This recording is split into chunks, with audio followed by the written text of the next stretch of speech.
संग्राम जिंदगी है, लड़ना उसे पड़ेगा।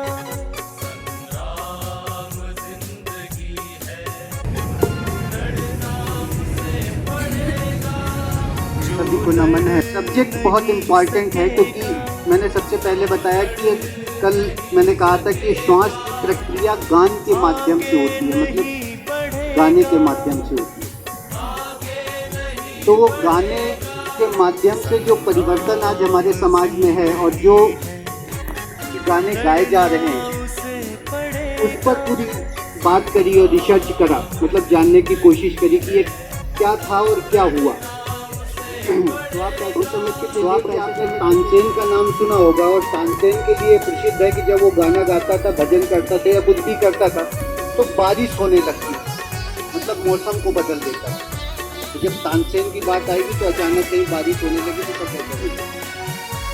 लेकिन ये इम्पॉर्टेंट भी है, मतलब ज़रूरी भी है, क्योंकि आज जो समाज में विकृति है उसको जानना बहुत ज़रूरी है। और पूरे विश्व में इस पे काम हो चुका, मतलब कोई देश ऐसा नहीं बचा जिसपे आपके शास्त्रीय संगीत के ऊपर जिसने काम न किया। पूरे विश्व के अंदर हो चुका। सबसे बड़ी बात है कि पूरे विश्व का जो रिजल्ट है वो सब पॉजिटिव है, मतलब शास्त्रीय संगीत को लेकर के वो कह रहे हैं कि इससे बेहतरीन कुछ नहीं हो सकता। और उसके बाद भी हमारे यहाँ जितना भी कार्यक्रम जो लगा हुआ है वो सारे के सारे जो म्यूजिक सिस्टम चल रहे हैं, आज के जो गाने हैं वो सारे के सारे वेस्टर्न से संबंधित, मतलब ऐसे गाने हैं जिनका कोई अभिप्राय नहीं निकलता, कोई सेंस नहीं निकलता, और लेकिन गाए जा रहे हैं हमारे समाज में। तो पहले थोड़ा सा समझ लेते हैं इसी विषय को लेकर के कि होता क्या है। तो कहते हैं कि भावना को, आपके शब्दों को अभिव्यक्त करने के लिए केवल 3 माध्यम है बस। एक गद्य है, एक पद्य है, तीसरा गान है। तो गद्य तो वही है कि मैंने आपसे कहा कि आप बेकार में तनाव पाले हुए हो और बिला वजह का वो काम कर रहे हो, शांत बैठो और बिल्कुल तनाव मत करो। तो आप लोगों को जब मैंने समझाया तो किसी को समझ में नहीं, बोले तो फालतू की बातें सब जगह होती रहती है। उसी शब्दों को लेकर के वही वाक्य लेकर आपके पास गद्य में आया तो आपको समझ में आया। जैसे विनोद भैया ने बिल्कुल आके कहा कि वो कहते कि ये क्या कहते कि नाव तो डगमग करती जाएगी, आप हंसते जाए या रोते जाए। आपको तुरंत समझ में आ गया कि नहीं, ये तो शब्द बहुत अच्छा। उसी तरह से तीसरी प्रक्रिया में जब पहुंचे तो उन्होंने गान को देखा, गाने को देखा, तो गाने को देखा तो उन्हें लगा कि ये तो इससे बेहतरीन कुछ हो ही नहीं सकता। तो इस पर आपके भारत के अंदर तो रिसर्च जो हुए ये मेरे पास पूरी थीसिस है उसके लिए। जो अमेरिका में रिसर्च हुए, जो इंग्लैंड में रिसर्च हुए, या यूरोप के अन्य देशों में जो रिसर्च हुए, वो सारी की सारी प्रक्रिया केवल यही बता रही है कि शास्त्रीय संगीत से बेहतर कुछ नहीं हो सकता। सारी की सारी प्रक्रिया मौसम के हिसाब से बताएं कि यूरोप के अंदर और पेट के सारे रोग आने के कारण पहले कब्जियत होती है, और कब्जियत के कारण उनके श्वासों के अंदर दिक्कत आती है, मतलब मुंह से बदबू आना चालू होती है, और इसके बाद कफ के रोग आते हैं, यानी सर वगैरह सारे के सारे दर्द करते हैं। सारी प्रक्रियाएं आती हैं। तो जब वैज्ञानिकों ने देखा, अमेरिका का एक वैज्ञानिक लॉरेंस डी वेलेस वैज्ञानिक है, और कुछ पागल व्यक्तियों के ऊपर देखा कि क्या करें, पहले कैसे क्या होते हैं। तो भारत के शास्त्रीय संगीत सहित कुछ वेदों के बारे में उसने जानना चाहा। तो आपको एक विशेष तौर बताएं कि जब एक शुक्ल पक्ष चल रहा होता है, जब चंद्रमा निकला होता है, तो जो पागल व्यक्ति होता है वो धीरे धीरे अपने आप शांत हो जाता है, वो ज़्यादा हरकतें नहीं करता। लेकिन जब कृष्ण पक्ष होता है, मतलब सूर्य अपनी तेजी पे होता है, तो जो पागल होता है वो ज़्यादा हरकतें करता है। सबसे पहले उन्होंने ये देखा। तो उसके बाद अगला रिसर्च किया, जो पागल व्यक्ति था, जो इस तरह का था, उसको शास्त्रीय संगीत पे ले जा करके उसको गाने सुनाने चालू किए, तो धीरे धीरे उसका मस्तिष्क शांत होने लगा। डी वेलेस ने इस पर खूब कार्य किया, और फिर उसके बाद उसने और उसकी पत्नी ने मिल करके, एक महिला थी जिसके नाड़ी के अंदर रोग उत्पन्न हो रहे थे, मतलब नशों में प्रॉब्लम्स आ रही थी। जो भी शास्त्रीय संगीत में इंस्ट्रूमेंट्स यूज होता है वो उसको लेके गए और उसको बिठा करके वो शास्त्रीय संगीत पर मतलब गाने सुनाने चालू किए। उनके शास्त्रीय संगीत और हमारे शास्त्रीय संगीत में वैसे अंतर है, क्योंकि एक शब्द कहते हैं कि हम रोते भी हैं तो लगता है कि गा रहे हैं, और वो गाते भी हैं तो लगता है कि रो रहे हैं। उनके गाने ऐसे ही होते हैं। लेकिन उन्होंने जब प्रयोग किया तो देखा कि उसके नाड़ी के अंदर यानी जितनी भी नशे थी उसके अंदर ब्लड सर्कुलेशन जो प्रॉब्लम्स आ रही थी वो ठीक होने लगी।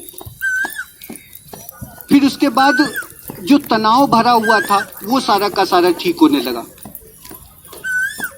ये केवल शास्त्रीय संगीत से हुआ। जब यहाँ ये प्रक्रिया इसमें हुई तो इसने आगे अपने कार्य किया और सीधे सीधे पहुंच जाता है वो अमेरिका के साथ, नासा के साथ संबंध स्थापित करके और बताता है कि भाई हमने ये किया। तो इंग्लैंड के डॉक्टर मीड और अमेरिका के एडवर्ड पोडिलास्की नाम के 2 वैज्ञानिकों ने इस पे और आगे कार्य किया। तो उन्होंने देखा कि जो पेट के अंदर की प्रक्रियाएं हैं यानी कब्जियत जो लगातार आ रही है वो शास्त्रीय संगीत से ठीक हो रही है।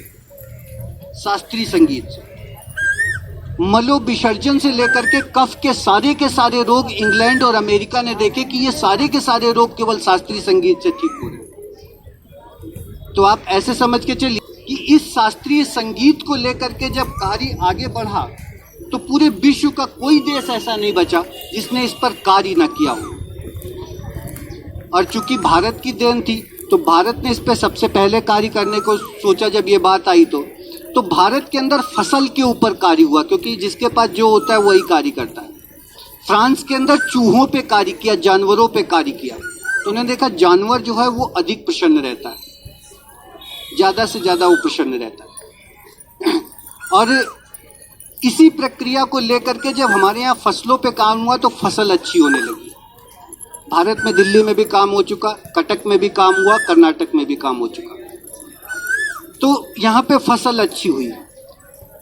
अब विशेष तौर पे इतना सब कुछ बताने के बाद प्रैक्टिकल तो फिर कभी करवा देंगे कि प्रैक्टिकल क्या है कि उसमें मान लीजिए बारिश होने लगी तो भी सब गड़बड़ हो जाएगा मैटर। लेकिन है क्या कि इसमें जब भी वो इस प्रक्रिया पे कार्य हुआ और भारत के अंदर जो समीकरण चल रहा है उससे विशेष तौर पे देखा गया कि आपके दिल के अंदर बढ़ने वाला तनाव ये आज का म्यूजिक है। ये जो मोबाइल कान में लीड लगा करके सुने जा रहे हैं या म्यूजिक तेज चल रहे हैं, बस उसमें सारा का सारा गड़बड़ है। तो ये समझने वाली बात है और इतना सा समझाने के लिए पर्याप्त होगा क्योंकि बारिश ने अपना कार्य चालू कर दिया है। मेरी समझ में इतनी सी बात केवल पर्याप्त होगी बस। इसके आगे ये बताने की फिर कभी ज़रूरत होगी तब बता देंगे कि आगे क्या प्रक्रिया होती है और क्या है गायन की। ठीक है, आपको बचना भी है तो आप अपने जिन्होंने बैग बना रखा वो फायदे में रहेंगे आज, नहीं तो किसी पेड़ के नीचे खड़े होना। भगवान जी को खूब खूब थैंक यू बोलना।